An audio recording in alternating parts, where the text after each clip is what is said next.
I've decided what I'm going to do. So this bar, obviously, to measure up is pretty self-explanatory. Use a string. It's the easiest thing to do. And I've just sort of been playing around with trying to work out how to get as much headroom as possible. So, putting a bend in it here, I can go up to that point there. It gets pretty close here for getting in and out. I'd have to put another bend in it here and have it come sort of up, across and down. But just playing around with it, I realised that if I put a bend in it here, like that, you can see the string actually goes almost parallel with the roof.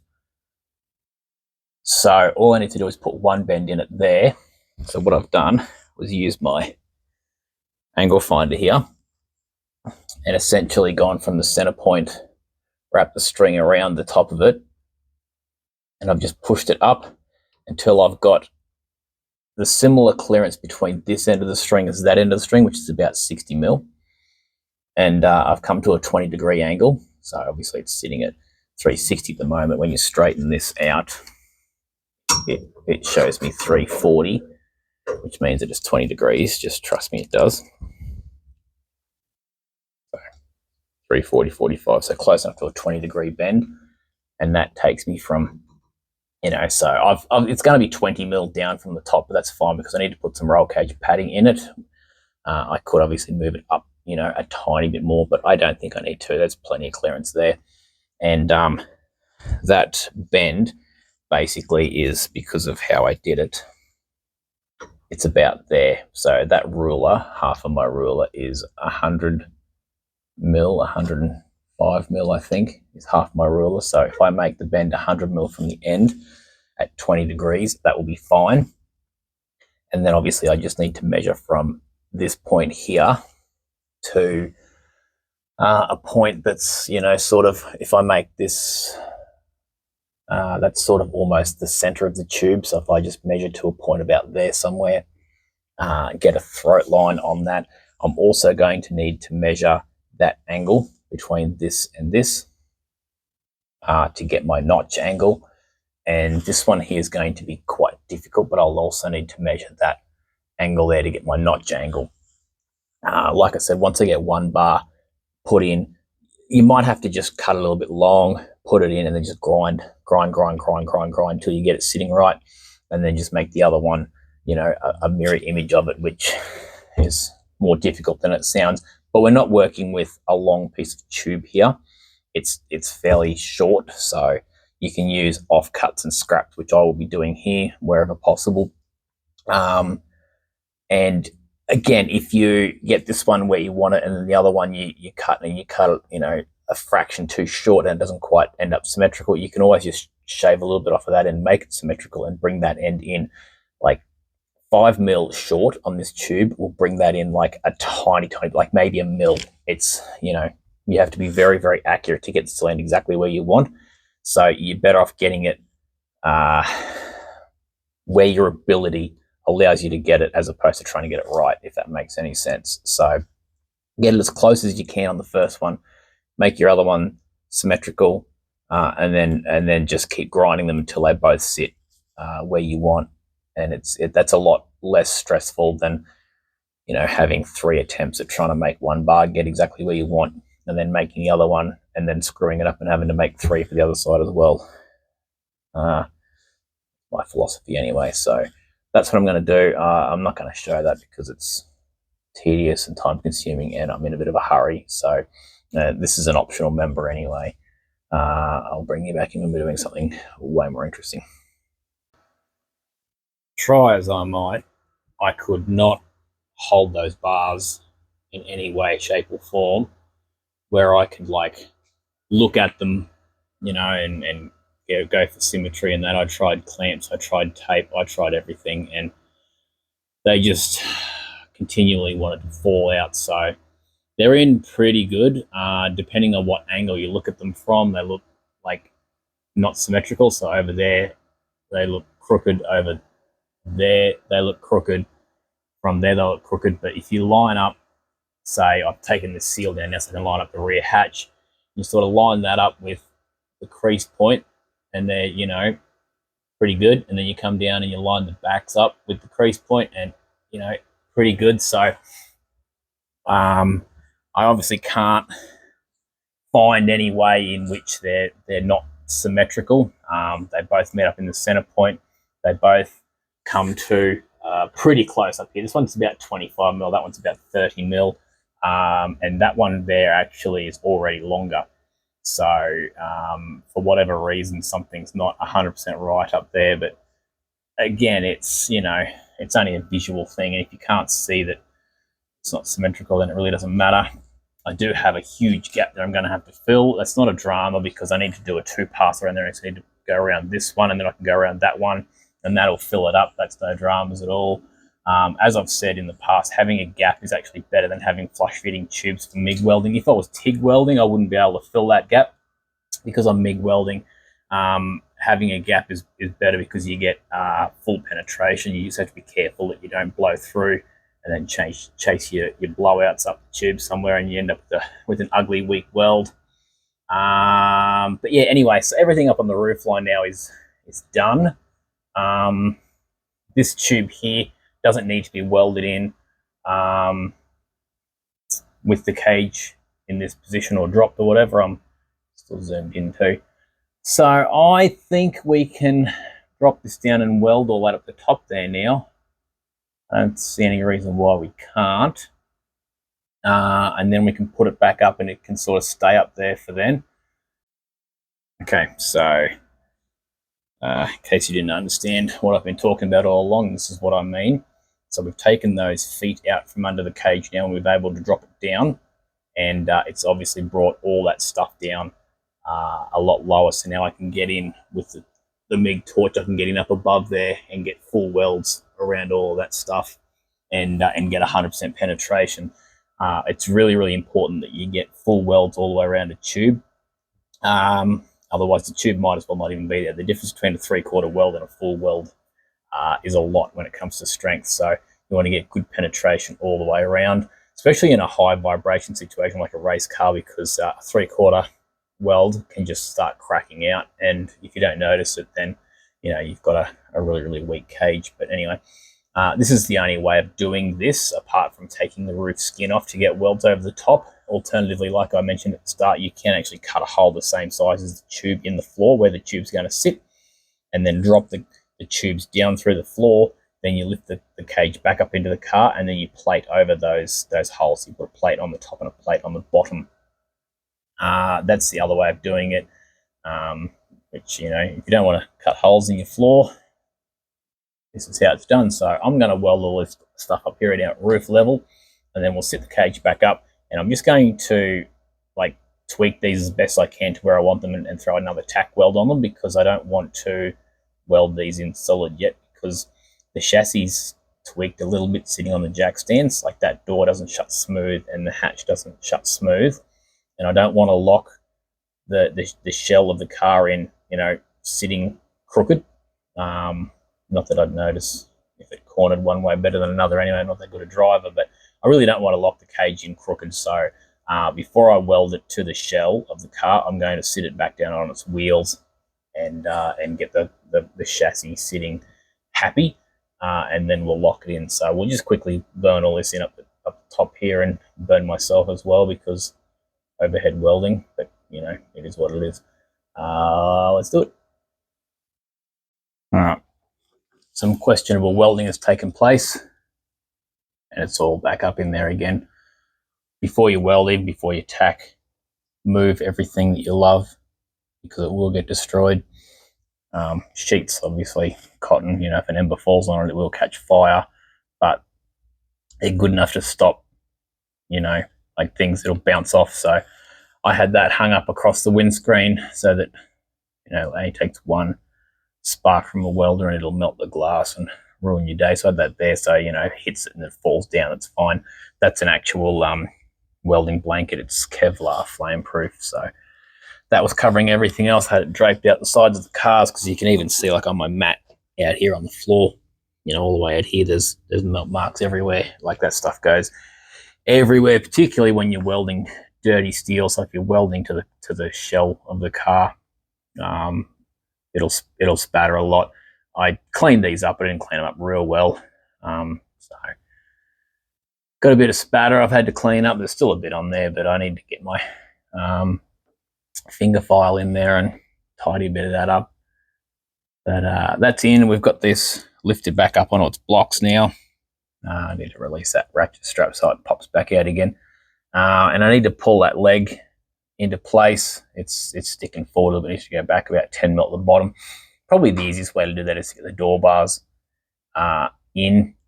I can start cutting those and get them tacked in, and that'll push that out to where it needs to be. So that might be the next thing that I do before I move on to anything else. But regardless of which, that's probably going to be for next weekend, because having my head stuck up in there with a welding helmet on and hit my head on everything constantly just put me in a bad mood. And I want to go in and have a beer and don't want to look at this anymore. So that's what I'm going to do. I'll see you next week. All right. Welcome back to 113 Racing, the only YouTube channel that actively makes people dumber. Previously, we got these roof bars installed, as you saw, and in that video, I mentioned that the next thing we were going to do is move on to the door bars. Now, because all that's welded up the top there and it's pulled everything kind of funky, we need to push everything back into some sort of symmetry. So the rules on door bars state that they can't come higher than the door opening, or, where they cross the door opening. So this here, obviously, zoom back far enough, this here obviously is my door opening, so I just need to measure bottom to top and go up halfway. That is the maximum height for my door bar. Same thing at the front there. I normally go a little bit lower here because I want to swing out over it, and the higher it is, the harder that is. So I'll just quickly get that worked out. I'll go maximum height on the back here, which I haven't even ground up high enough. I'm probably going to be somewhere up here. That's going to be a very interesting weld. I wonder how we're going to go there. Anyway, so very simple diagonal bar, and I don't know whether to explain it to you. I might just show it to you once I've got it set up. So so first of all, I'm gonna work out where I'm going to attach to this bar. I'm going to grind that up a little bit higher so that I'm clean and ready to go. Then I'll get set up to measure it, and I'll bring you back in then. Okay, so we've broken the string out again. If it was good enough for the Egyptians, it's good enough for me. I've decided that that's where I want my first tube to be. As I said, the rules state that it can't come more than halfway up the door opening, so I've measured that and marked it on the door, and it's that point there. So we're obviously quite a bit lower than that. We can go up there if we want, but I don't want. The other end has to intersect within 100 mil of the ground, which it does. It's actually going to come up a little bit to make welding it a little bit easier, but that's just where it's sitting for now. So reasons I didn't go higher with it and go to the maximum, there's a few of them. The higher up you go, the greater the angle and the harder it gets to notch. Also, the higher it is here and the harder it is to get over. So at the moment, that sits pretty well where my side bolster is for the seat, so I can kind of use it to slide in and out of the seat. And also, most cars on track, the front end of them is only sort of yay high, and that's going to cover my ass from getting a side impact, because this is as much a side impact bar as it is bracing for the cage. So since once you put door bars in, you can take the side protection out of your doors to save weight, which is what I have done. Anyway, enough of that. That's where I've decided that the bar's going to go. Now the task of measuring it up is, again, really, really simple. Just measure on the string, measure inside of tube to inside of tube. That's your throat line, so remember to mark it as throat. So that's where the inside of the tube notcher touches. Is your throat line. So obviously your wings are longer and they come out here. Make sure you mark the angle, which angle, because you want them both to be in the same direction. So you want to make a parallelogram.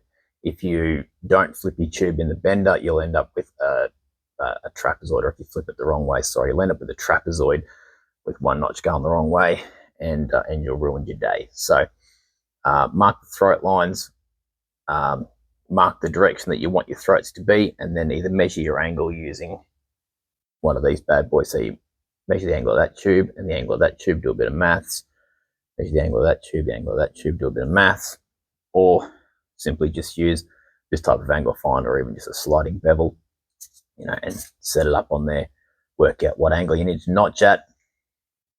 Bang, Bob's your cousin. And then the other one gets a little bit trickier because it has to intersect. So same thing, within 100 mil of this end, less than halfway at that end. Get this tube in first because you'll need to set your string up, and then again measure inside of tube, mark it as a you want a trapezoid this time, because this angle's going to go that way and that angle's essentially going to go that way. Most of the tube's that way, it goes that way. It looks like it's that way at the moment, but because the tube goes that way, it's less than 90 degrees that way.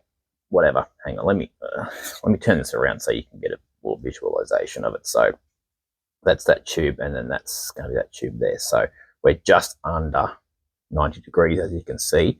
So the angles are going basically in opposite directions. So you make a trapezoid, which, you know, if you pass primary school, you know what a trapezoid is. So yeah, so measure that tube up the same way as you will with this one, but then obviously it has to have this tube intersect through it. Did I explain that well enough? Probably not.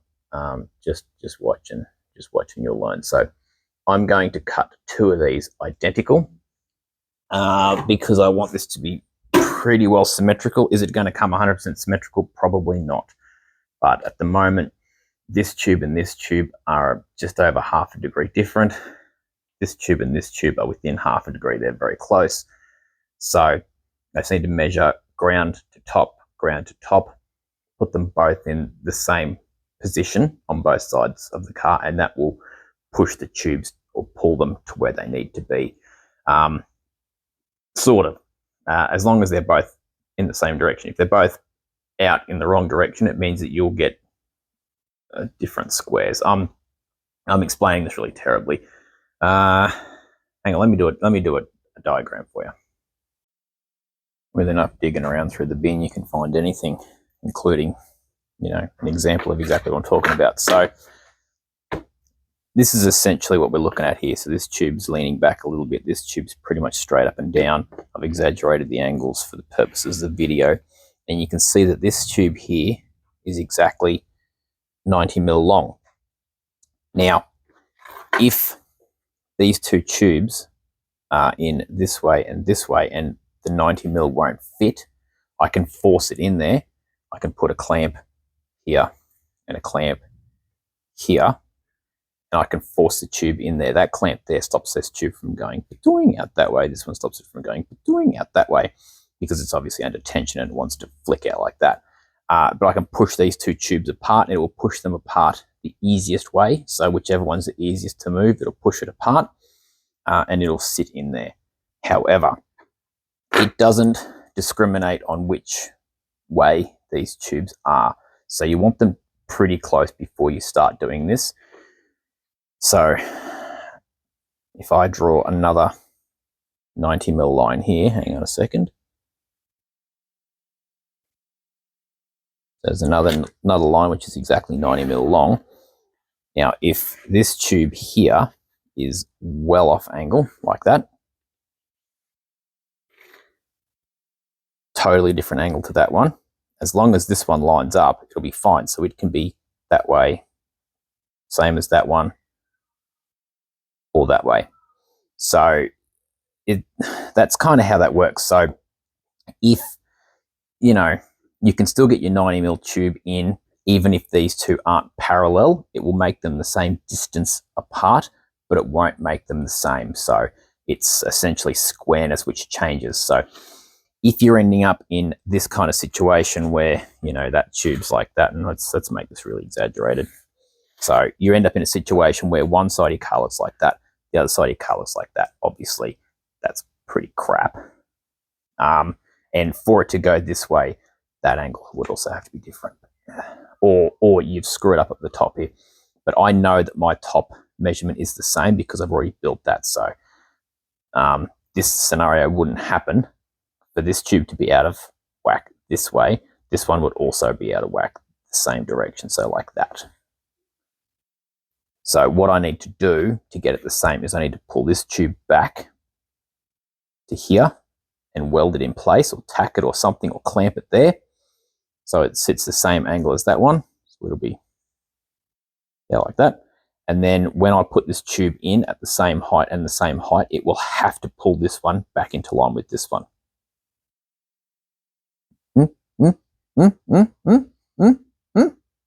Yeah.